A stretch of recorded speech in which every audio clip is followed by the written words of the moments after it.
अस्सलाम वालेकुम, welcome to study circles academy. मेरा नाम है मोहम्मद अनस और जैसा कि हम लोगों ने स्टार्ट किया हुआ था डेरिवेटिव्स वाला चैप्टर और डेरिवेटिव के अंदर हम लोगों ने टेक्निक्स ऑफ डेरिवेटिव 2.2 को कंप्लीट किया था। आपने पिछले लेक्चर जाके देखने हैं और फिर ये वाला लेक्चर देखना है ताकि आपको ठीक तरह से समझ आए। तो आज हमारा टॉपिक है 2.5 पे higher order derivative. Higher order derivative से क्या मुराद है कि हम लोगों ने 2.2 के अंदर जैसे कि फर्स्ट डेरिवेटिव फाइंड किया था, dy बाय dx कहते हैं, फर्स्ट डेरिवेटिव को फाइंड किया था। अब हम लोग सेकंड, थर्ड, फोर्थ या nth order general order derivative को फाइंड करेंगे। nth ऑर्डर से मुराद है nth ऑर्डर डेरिवेटिव से मुराद है जनरल ऑर्डर डेरिवेटिव। आप n की जगह पे 1 पुट करोगे तो वो फर्स्ट ऑर्डर आ जाएगा, n की जगह पे 2 पुट करोगे तो सेकंड ऑर्डर आ जाएगा। तो शुरुआती क्वेश्चन के अंदर हम लोग कुछ पैटर्न ढूंढा करेंगे पहले, दूसरे, तीसरे डेरिवेटिव के अंदर और फिर उससे गेस किया करेंगे कि nth ऑर्डर डेरिवेटिव क्या होगा। तो चलिए स्टार्ट करते हैं nth ऑर्डर डेरिवेटिव को। तो जी पहला क्वेश्चन है y equals to X over X square minus A और कहता है इसका nth ऑर्डर डेरिवेटिव फाइंड करो।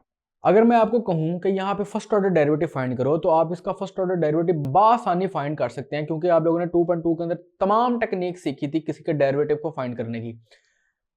तो आप इसका फर्स्ट ऑर्डर डेरिवेटिव फाइंड कर सकते हो। उसके बाद अगर मैं कहूँ सेकंड फाइंड करो तो आप सेकंड भी फाइंड कर सकते हो। अगर आपको कहूँ थर्ड फाइंड करो तो आप थर्ड भी फाइंड कर सकते हो। लेकिन अब इसका nth ऑर्डर डेरिवेटिव किस तरह से फाइंड करना है, देखो। अगर मैं इसका फर्स्ट ऑर्डर डेरिवेटिव लेता हूं तो आपको पता है क्वोशंट रूल लगेगा, नीचे वाले का स्क्वायर नीचे वाला वैसे ही, वो जो क्वोशंट रूल है वो अप्लाई करोगे। इसी तरह से फिर सेकंड ऑर्डर डेरिवेटिव दोबारा क्वोशंट रूल लगेगा, थर्ड ऑर्डर दोबारा क्वोशंट रूल लगेगा। लेकिन जो मैं यहाँ पे nth ऑर्डर डेरिवेटिव को फाइंड करने के लिए टेक्निक यूज करने लगा उसको जरा देखना। यहाँ पे लिखा हुआ है y equals to X over X minus A X plus A. ये फार्मूला आप लोगों को पता है। अगर मैं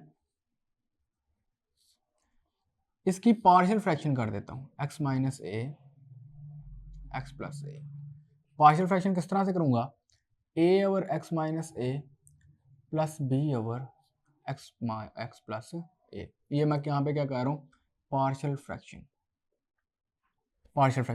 तो आपको पता है किस तरह से सॉल्व करते हैं। x इक्वल्स टू, मैं अभी पहले क्वेश्चन में स्टेप वाइज करूंगा और अगले क्वेश्चन में पार्शियल फ्रैक्शन आप लोगों के लिए छोड़ दिया करूंगा, वो आप लोगों को करनी आती है, आप फर्स्ट ईयर से करते आ रहे हैं। Plus B into X minus A X plus A all over X plus A. तो इससे ये कैंसिल और इससे ये कैंसिल, पता ना ये यहाँ पे डिवाइड हो रहा था तो जाके मल्टीप्लाई करवा दिया। बाकी बचा A into X plus A plus B into X minus A. इसको आप लोग इक्वेशन कहते होते थे, ये इक्वेशन नंबर 2 है, और जबकि इसको कहते होता था कि इक्वेशन नंबर क्या है, 1 है। यहाँ पे एक्स है। तो फिर आप लोग क्या करते थे, इसके नीचे वाली चीज़ को 0 पुट कर देते थे। हम लोग करते थे पुट, अगर वो लीनियर फैक्टर होता था तो यहाँ पे x की पावर 1 है और होल की पावर भी 1 है, तो उसको आप 0 के इक्वल पुट कर देते थे।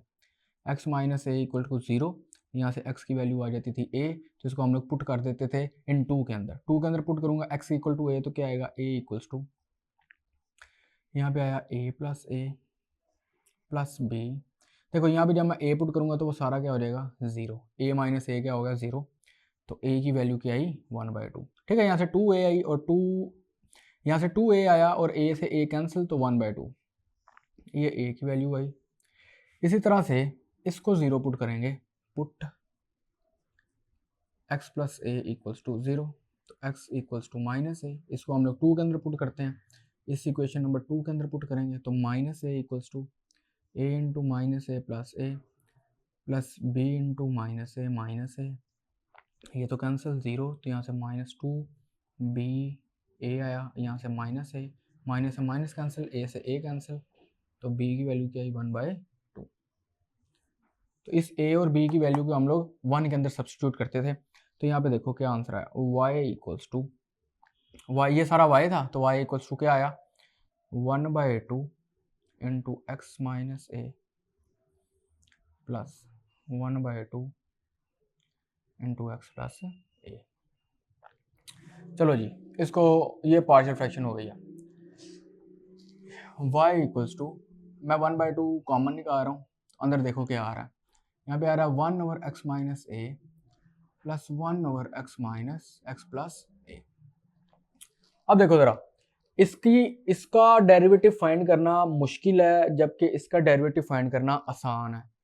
देख सकते हो आप, यहाँ पे तो सिंपली पावर रूल लगेगा, यहाँ पे भी पावर रूल लगेगा, जबकि यहाँ पे क्वेश्चन रूल लगेगा। ये यही वाली चीज लिखी है, ये वाला जो क्वेश्चन है वो यही लिखा हुआ है, बस हमने इस चीज की पार्शियल फ्रैक्शन कर दिया। वो मैंने क्यों किया, आपके दिमाग में क्वेश्चन आ रहा होगा कि मैंने क्यों किया ऐसा, मैंने ऐसा क्यों किया। देखें, जब भी nth ऑर्डर डेरिवेटिव हम लोग फाइंड करेंगे, हम लोग कुछ पैटर्न फॉलो करेंगे। पैटर्न किसमें, पहले डेरिवेटिव में, सेकंड डेरिवेटिव में, थर्ड डेरिवेटिव में, फोर्थ डेरिवेटिव में हम लोग कुछ पैटर्न देखेंगे।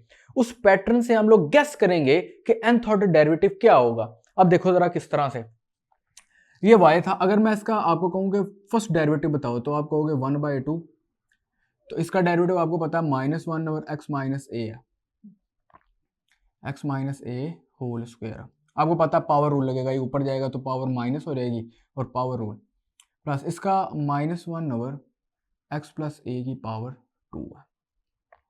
लो जी, ये फर्स्ट डेरिवेटिव है। अभी मुझे कुछ भी समझ नहीं लग रहा कि इसका nth ऑर्डर डेरिवेटिव क्या आएगा। अगर मैं इसका सेकंड डेरिवेटिव फाइंड करूं तो देखो क्या आ रहा है, 1/2। इसका सेकंड डेरिवेटिव आएगा -1 -2। अब ये किस तरह आ रहा है आपको पता है, पावर रूल इस्तेमाल हो रहा है, plus -1 -2 all over x plus A की पावर 3। लो जी, अब कुछ कुछ मुझे नज़र आ रहा है, लेकिन अगर आपको नज़र नहीं आ रहा तो मैं एक और डेरिवेटिव फाइंड करता हूँ। फॉर एग्जांपल मैं थर्ड ऑर्डर डेरिवेटिव फाइंड कर रहा हूँ, तो यहाँ पे क्या आएगा, -1 -2 -3 all over x minus A की पावर 4, और यहाँ से क्या आएगा, -1 -2 -3 all over x plus A की पावर 4। अब देखो ज़रा, मुझे फर्स्ट डेरिवेटिव के अंदर कुछ नज़र आ रहा है। मैं इसको क्या लिख सकता हूँ, मैं इसको लिख सकता हूँ 1/2 -1 की पावर 1 और x माइनस ए की पावर 2 प्लस -1 की पावर 1 x प्लस ए की पावर 2। लो जी, इसी तरह से मुझे सेकंड में कुछ नज़र आ रहा है, मैं लिख सकता हूँ 1/2 -1 की पावर 2। देखो दो माइनस है तो -1 की पावर 2 इंटू 2 इंटू 1 और x माइनस ए की पावर 3 प्लस -1 की पावर 2 2 इंटू 1 और x प्लस ए की पावर 3। अब देखो यहाँ पे भी मुझे कुछ पैटर्न नज़र आ रहा है। क्या पैटर्न नज़र आ रहा है, यहाँ पे -1 की पावर 3 है, 3 -1 है, और साथ क्या आया 3 multiply by 2 multiply by 1 all over x minus A की पावर 4 प्लस -1 की power 3 multiply by 2 multiply by 1 all over x plus A की पावर 4। देखो आपको कुछ अब पैटर्न नजर आने लग गया। अब देखो क्या हो रहा है, इस चीज को मैं क्या लिख सकता हूँ, देखो 1/2 -1 की पावर 1 फैक्टोरियल, 1 फैक्टोरियल 1 के बराबर है। अभी देखो मैं क्या कर रहा हूँ, यहाँ पे 1 फैक्टोरियल लगा दिया, प्लस -1 की पावर 1 इंटू 1 फैक्टोरियल, 1 फैक्टोरियल 1 के बराबर ही होता है, x प्लस ए की पावर 2। अब यहाँ पे देखो क्या नज़र आ रहा है, यहाँ पे नज़र आ रहा है 1/2, ये वाला 1/2 इंटू -1 की पावर 2 इंटू 2 फैक्टोरियल, 2 इंटू 1 क्या है, 2 फैक्टोरियल। फैक्टोरियल आपको पता है, अगर मैं कहता हूँ 3 फैक्टोरियल है तो उससे मुराद है 3 और इसके पिछले जितने भी इंटीजर्स हैं उनका मल्टीप्लिकेशन। इसी तरह से 4 फैक्टोरियल क्या है, 4 multiply by 3 multiply by 2 multiply by 1। इसी तरह से 2 इंटू 1 था तो 2 फैक्टोरियल और x माइनस ए की पावर कितनी आई, 3 प्लस -1 की पावर 2 इंटू 2 फैक्टोरियल और x माइनस ए की पावर 3। इसी तरह से इसमें कुछ पैटर्न ढूंढते हैं अब हम लोग। क्या आएगा, 1/2 -1 की पावर 3 इंटू 3 फैक्टोरियल और x माइनस ए की पावर 4 प्लस -1 की power 3 into 3 factorial x plus A की पावर 4। अब देखो यहाँ पे क्या हो रहा है, अब पैटर्न देखो, मैं बताने लगा हूँ आपको। जब ये फर्स्ट डेरिवेटिव था तो -1 की पावर आई 1 और मल्टीप्लाई हुआ 1 फैक्टोरियल, और नीचे x माइनस ए की और x प्लस ए की पावर 1 इंक्रीज हुई। फर्स्ट डेरिवेटिव में पावर कितनी हुई 2, जब फर्स्ट डेरिवेटिव है तो पावर 2 है। इसी तरह से जब सेकंड डेरिवेटिव आया तो -1 की पावर 2, 2 फैक्टोरियल और 3 आ गई। जब सेकंड डेरिवेटिव था तो नीचे वाली जो टर्म्स थी उसकी पावर क्या हो गई, 1 इंक्रीज हो गई। इसी तरह से थर्ड डेरिवेटिव, जब थर्ड डेरिवेटिव लिया तो -1 की पावर 3 आई, साथ 3 फैक्टोरियल आया और नीचे वाले की पावर 1 इंक्रीज हो गई। अगर मैं इसको जनरलाइज करूं, ऑन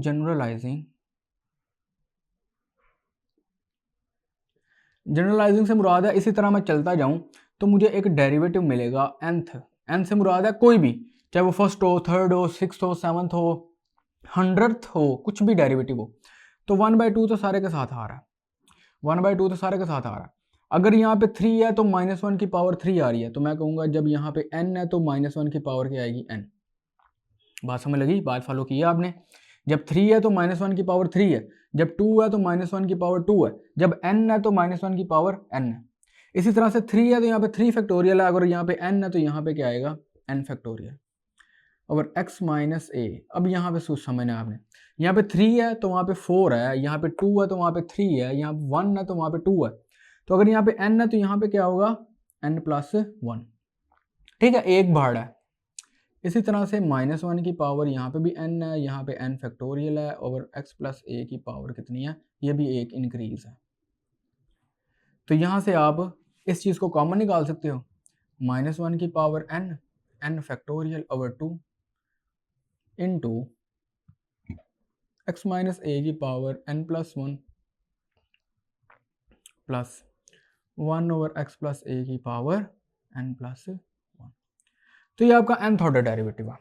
ठीक है, आपको इसमें n नजर आ, देखो यहाँ पे n की जगह पे 1 पुट कर दोगे तो फर्स्ट डेरिवेटिव आ जाएगा, n की जगह पे 2 पुट कर दोगे तो सेकंड डेरिवेटिव आ जाएगा, n की जगह 3 पुट कर दोगे तो थर्ड डेरिवेटिव आ जाएगा। इसलिए इसको कहते हैं जनरल ऑर्डर डेरिवेटिव। जनरल से मुराद है आप n की वैल्यू को जिस तरह चेंज करोगे वो वाला डेरिवेटिव आपको मिलने लग जाएगा। समझ आ गई होगी आपको किस तरह क्वेश्चन हुआ है कि पैटर्न ढूंढना है हम लोगों ने, पहले, दूसरे, तीसरे, चौथे, पांचवें, जितने तक आप जाना चाहते हैं वहां तक जाएं, और जब आपको कुछ पैटर्न नजर आने लग जाए तो वहां पे आप nth ऑर्डर डेरिवेटिव जनरेट कर सकते हैं, जनरलाइज कर सकते हैं। ठीक है, तो चलते हैं सेकंड क्वेश्चन की तरफ। तो देखिए ये वाला क्वेश्चन है, ये वाला क्वेश्चन है, कहता है इसका nth ऑर्डर डेरिवेटिव फाइंड करो। क्या फाइंड करो, nth ऑर्डर डेरिवेटिव फाइंड करो। तो देखिए जैसे पिछला क्वेश्चन किया ये भी उसी तरह होगा, लेकिन एक चीज क्वेश्चन देखने के बाद नजर आ रही है, बच्चे क्या करेंगे, इसको डायरेक्ट ही पार्शियल फ्रैक्शन करने लग जाएंगे। बच्चे क्या करेंगे, यहाँ पे इसकी पार्शियल फ्रैक्शन करने लग जाएंगे, जो कि गलत है। पार्शियल फ्रैक्शन हमेशा प्रॉपर फ्रैक्शन के अंदर लगती है, इम्प्रॉपर के अंदर नहीं लगती है। ये एक फ्रैक्शन इम्प्रॉपर फ्रैक्शन है, ये फ्रैक्शन क्या है, इम्प्रॉपर है। किस तरह पता चला, नीचे x की पावर 2 है और ऊपर x की पावर 4 है, अगर डिनोमिनेटर की पावर न्यूमिनेटर की पावर से कम होगी तो हम कहेंगे इम्प्रॉपर फ्रैक्शन है। बात समझ लगी, ये एक इम्प्रॉपर फ्रैक्शन है। तो सबसे पहले मुझे इसको प्रॉपर बनाना पड़ेगा, तो इसको लिख सकता हूं x power 4 over x square minus 3x plus 2। अब देख लें नीचे x की पावर 2 है और ऊपर x की पावर 4 है, तो ये इम्प्रॉपर है। तो इम्प्रॉपर को प्रॉपर किस तरह बनाते हैं, डिवीजन करते हैं हम लोग। तो डिवीजन भी आज समझ लें कि डिवीजन किस तरह से होती है। तो देखें जी, आपने इस टर्म को इसकी पहले टर्म पे डिवाइड करना है, तो क्या आएगा x power 4 over x power 2। तो क्या आया, x पावर 2, x पावर 2 से मल्टीप्लाई करवाना। ठीक है, जो भी बचेगा वो आपने ऊपर लिख देना। तो जब मल्टीप्लाई करोगे x पावर 2 से, तो क्या आंसर आया, x power 4 minus 3x cube और प्लस 2x स्क्वायर। माइनस करोगे, साइन चेंज करोगे, ये कैंसिल, बाकी का बचा 3x cube minus 2x square. अब फिर इसकी पहली टर्म देखो और इसकी पहली टर्म देखो और उसको डिवाइड कर दो, 3x cube over x square, तो आपके पास क्या आया, 3x आया। इस 3x से ऊपर मल्टीप्लाई करवा दो, तो क्या आएगा, 3x क्यूब, पहला इससे मल्टीप्लाई हुआ तो minus minus minus plus minus 3 3 9x square plus 6x। Sign change करोगे, ये कैंसिल हो गया। बाकी प्लस के 9 और माइनस के 2 हमारे पास कितने बचे, 7x माइनस 6। अब इसकी पहले टर्म को और इसकी पहले टर्म को आपस में डिवाइड करो, तो क्या आएगा, 7x square over X square, तो जब कैंसिल करोगे तो आपके पास क्या बचेगा 7। तो इस 7 को ऊपर ले आओ, अब मल्टीप्लाई करो, 7 इससे मल्टीप्लाई हुआ तो क्या आया 7x square minus plus minus 321x और 14, साइन चेंज करो और इसको कैंसिल कर दो। 21 में से 6 बाकी 15 और माइनस के 14। लो जी, अब आपको इसको लिखना आता है, क्या आएगा this x square plus 3x plus 7 plus this 15x minus 14 over this x square minus 3x plus 2। लो जी, अब ये वाली जो फ्रैक्शन है ये एक प्रॉपर फ्रैक्शन है और आप इस पर पार्शियल फ्रैक्शन लगा सकते हो। देखो x square minus 3x plus 2 किसके बराबर था, x square minus 3x plus 2 किसके बराबर था, x minus 1 into X minus 2। लो जी, इस पे पार्शियल फ्रैक्शन लगाओगे आप। मैं पकड़ लेता हूँ इसको, टेक क्या 15x minus 14 over x minus 1 और x माइनस 2।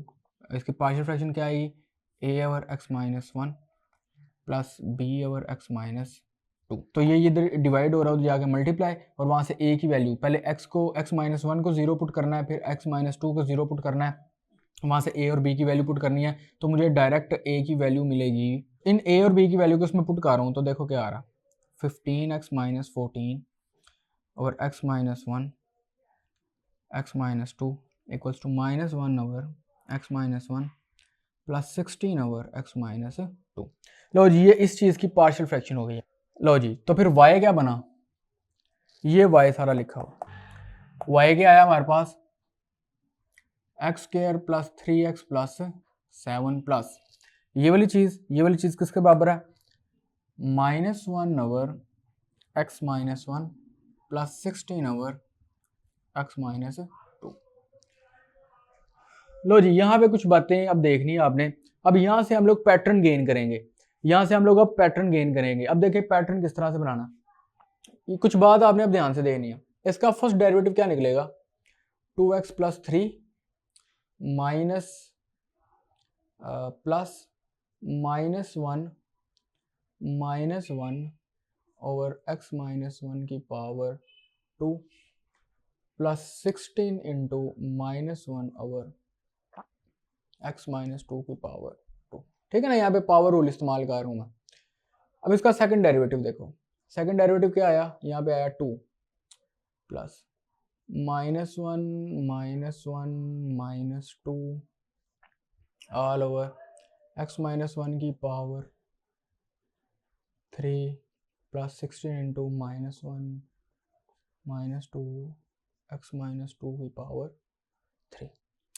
अब यहाँ पे कुछ बात समझनी है, जब मैं थर्ड डेरिवेटिव फाइंड करूँगा ना, ये चीज़ ज़ीरो हो जानी है। बात समझ लग रही है, मतलब कि इस फंक्शन का जब थर्ड डेरिवेटिव फाइंड करना वो ज़ीरो हो जाना। समझ लग रही बात, इसको मैं आगे एक्सप्लेन करता हूँ। ये 0 प्लस यहाँ पे क्या आएगा, माइनस 1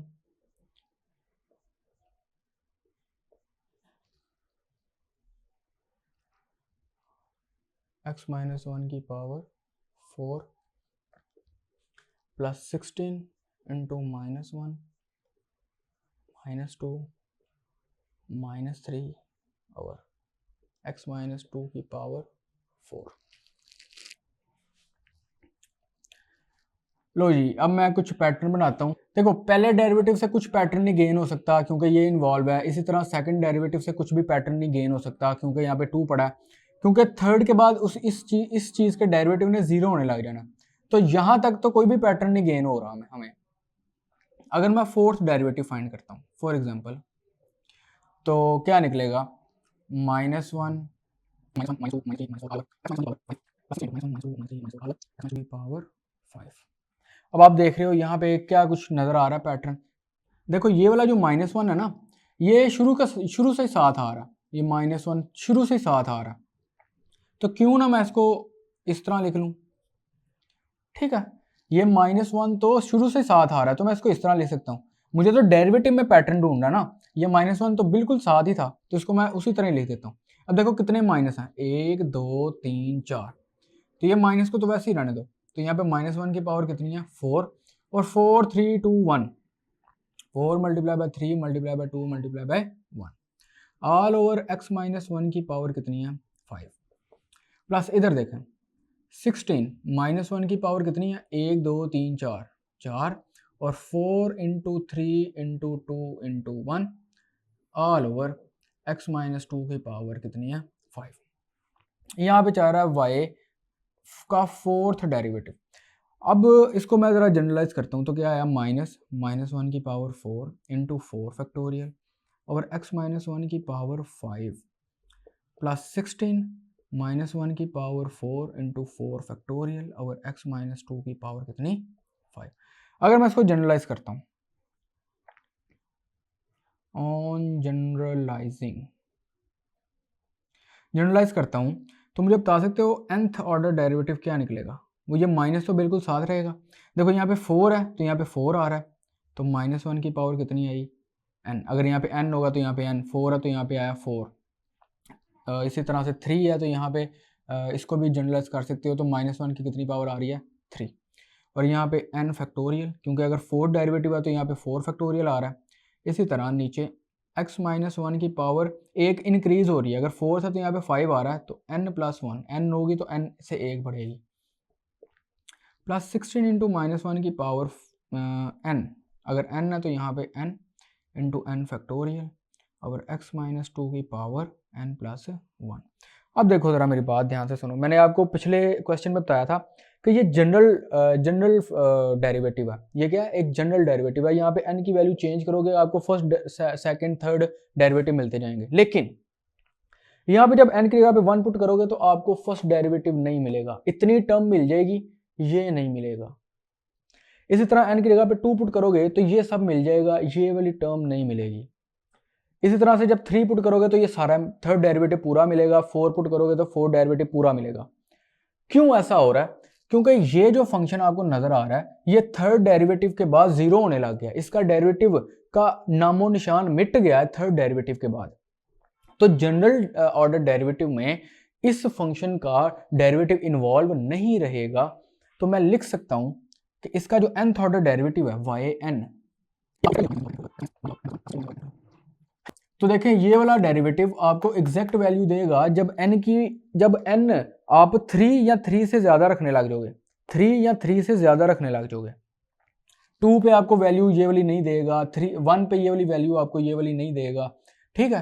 क्यों नहीं देगा? क्योंकि इस डेरिवेटिव का नामो निशान मिट गया है थर्ड डेरिवेटिव के बाद। तो आप कहेंगे ये nth ऑर्डर डेरिवेटिव वैलिड है when n greater than equal to 3, यहां लिख सकते हो n ग्रेटर देन 2, दोनों एक ही बात है क्योंकि n एक नेचुरल नंबर है।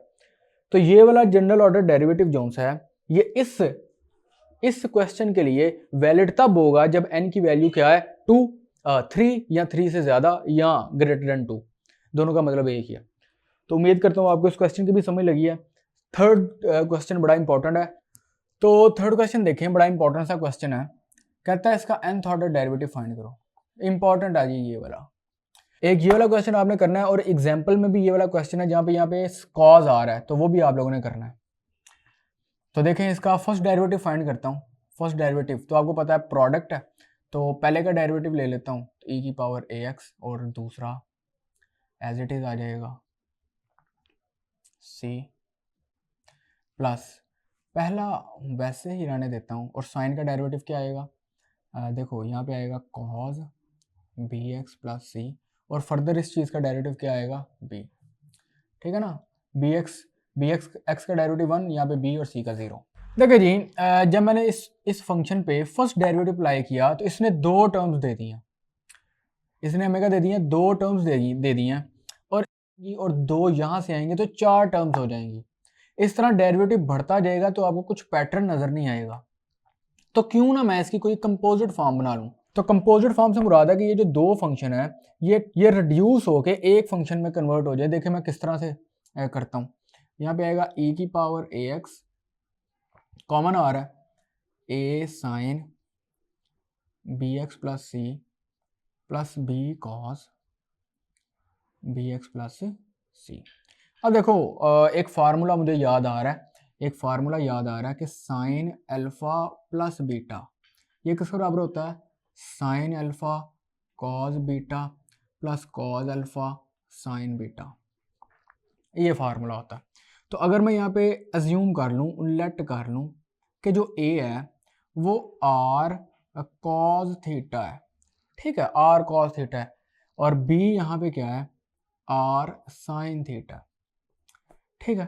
तो दिस इम्प्लाइज डैट, देखो अगर मैंने ए को ये लट किया, बी को ये लट किया, इसके अंदर दो अननोन्स हैं, एक आर अननोन है, थीटा अननोन है, आर अननोन है और थीटा अननोन है, तो मुझे आर और थीटा की वैल्यू भी देनी पड़ेगी। तो अब देखो वो किस तरह से आएगी, मैं लिख सकता हूँ, अगर मैं ए स्क्वेयर प्लस बी स्क्वेयर करूँ, इसका स्क्वेयर करके इसका स्क्वेयर करके आपस में ऐड करूँ, इसका मतलब है इसका स्क्वेयर करके और इसका स्क्वेयर करके ऐड कर रहा हूँ, तो आर स्क्वेयर कॉमन आया, अंदर क्या बचेगा, sine square theta plus cos square theta, और जो कि 1 होता है, और यहाँ से आर स्क्वेयर आया, ए प्लस बी स्क्वेयर। आप आर की वैल्यू यहाँ से निकाल सकते हो square root of A square plus B square. लो जी, आपने आर की value in term of A और बी दे दी। अब थीटा अननोन है, थीटा को किस तरह फाइंड करना, अगर मैं इन दोनों को डिवाइड कर देता हूँ, फॉर एग्जांपल मैं क्या करता हूँ, अब बी ओवर ए करता हूँ, फॉर एग्जांपल मैं क्या करता हूँ, बी ओवर ए, तो क्या आएगा, R sine theta over R cos theta, तो आर से आर कैंसिल, तो यहाँ से साइन थीटा और कॉस थीटा किसके बराबर है, टेन थीटा के, तो क्या आया, बी ओवर ए, तो यहाँ से थीटा की वैल्यू क्या आई, टेन इनवर्स या आर्क टेन बी ओवर ए। लो जी, आपने आर की भी value in term of A और बी निकाली, ए और बी आप लोगों को क्वेश्चन में गिवन है, और थीटा की भी value in term of A और बी निकाली, ए और बी आपको क्वेश्चन में गिवन है। अब मैं ये सब्स्टिट्यूशन इसके अंदर कर रहा हूँ फर्स्ट डेरिवेटिव के अंदर, तो क्या आएगा, वाई डैश इक्वल्स टू ई की पावर ए एक्स, ए की जगह पे आपने क्या पुट करना है, आर कॉस थीटा, क्या आएगा, आर कॉस थीटा, और यहाँ पे है sine B X plus C plus B, और बी को आपने क्या पुट करना है, आर साइन थीटा, और यहाँ पे है कॉस बी एक्स प्लस सी। तो देखो आर कॉमन आ रहा है इसमें और इसमें आर है, तो आर कॉमन निकाल लो, ई की पावर ए एक्स, और अंदर देखो, अंदर बड़ी मज़ेदार सी चीज़ बन गई है, इसको मैं लिख सकता हूँ sine B X plus C cos theta plus cos B X plus C sine theta. तो ये वाला फार्मूला, ये वाला रिलेशन आपको ये नज़र नहीं आ रहा, आप इसको लिख सकते हो आर ई की पावर ए एक्स, क्या आएगा, sine B X plus C plus theta, alpha plus beta, sine alpha plus beta, अगर इस तरह का रिलेशन लिखा हो तो आप इसको साइन अल्फा प्लस बीटा में लिख सकते हो। तो देखें ये वाली चीज़ क्या बनी, फर्स्ट डेरिवेटिव आपके पास बना आर ई की power A X sine B X plus C plus theta. अगर आपसे कोई पूछे आर की क्या वैल्यू है, तो आपने कहना आर की वैल्यू ये पड़ी हुई है, आपने कहना थीटा की क्या वैल्यू है, ये है जी। लो जी, ये फर्स्ट डेरिवेटिव निकल आया। देखो फर्स्ट डेरिवेटिव यहाँ पे दो टर्म्स पे मुश्तमिल था, तो मैंने उसको क्या कर दिया, एक टर्म में रिड्यूस कर दिया, हालांकि अभी भी ये दो फंक्शंस की मल्टीप्लिकेशन है, लेकिन टर्म एक ही है, यहाँ पे टर्म्स दो हैं। टर्म क्या होती है, तो टर्म किसको कहते हैं, जहां से साइन शुरू हो जाता है, प्लस या माइनस शुरू हो जाता है, उसको एक टर्म बोलते हैं। यहाँ पे कितनी टर्म है, दो टर्म्स हैं, यहाँ पे कितनी टर्म्स हैं, एक टर्म है, हालांकि मल्टीप्लिकेशन दो फंक्शन की है लेकिन टर्म एक ही है।